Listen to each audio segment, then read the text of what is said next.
Is the RX 6600 still good for gaming in 2023? Well, we're going to find out in this video. This 2021 graphics card was AMD's budget option back in 2021. That's been almost 2 years ago, and AMD has since launched their 7000 series graphics card. So can this hold up? Well, we tested it with a Ryzen 7 5800X, 32 gigs of DDR4 RAM at 3600 megahertz, in some of the most popular titles that you guys all play today. We took to the skies in Warzone 2.0 at 1080p on the balanced preset settings. We did use some upscaling to help us out. The Fidelity Cast is the one I have the most success with. Throughout this game, we got anywhere from 100 to 120-ish FPS. It was a very smooth experience. I really enjoyed it. I thought this was the smoothest game of Warzone I've played in a while, especially because I've been testing so many budget systems lately. And we even got a few of them eliminations.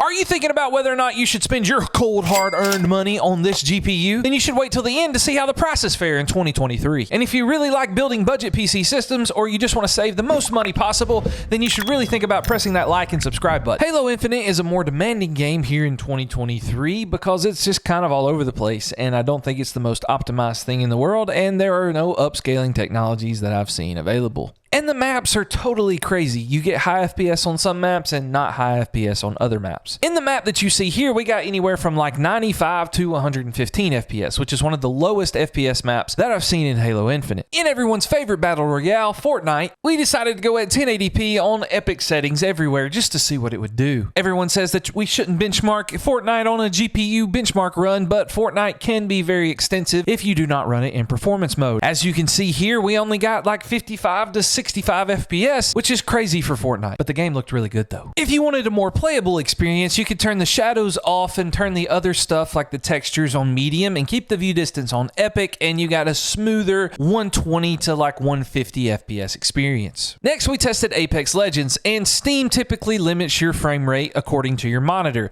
You have to go into Steam and type in this little code to basically unlimit the FPS. I did not do that here in the footage, but I did go back and do it later, and there wasn't a whole lot of difference in the FPS. At the ultra preset settings, we got 144, pretty solid here in the original footage, and when I went back and unlimited it, we only got about 5 more, around like 150, 152-ish FPS. In Cyberpunk 2077, we ran the built-in benchmark at 1080p medium settings, and we got over 100 FPS. We probably really could have run this on high or even ultra settings. I wouldn't try ray tracing, but a little bit higher settings would be just fine. On Red Dead Redemption 2, we tried the highest preset balance settings they have. Their setting presets are kind of weird, so this is a mixture of like medium to high settings. We got an average of like 80 to 90 FPS. Sons of the Forest is pretty graphically demanding at 1080p medium settings. We only got like 60 to 70 FPS. It did jump up to 80 a few times while I was chasing some deer around. And in Hogwarts Legacy, with FSR turned on ultra settings, we got around 90 to 100 FPS. To save you some time, I looked up the prices for you. If you're looking to get this brand new on Amazon, you can find it for as low as like $210. Maybe in a little while longer, it'll come down to even $200. On the used market, the prices fluctuate. I picked this one up $140, but you never know. Most of the time, they're in the $160 to $170 range. But if you're looking for something cheaper, then go check out this video.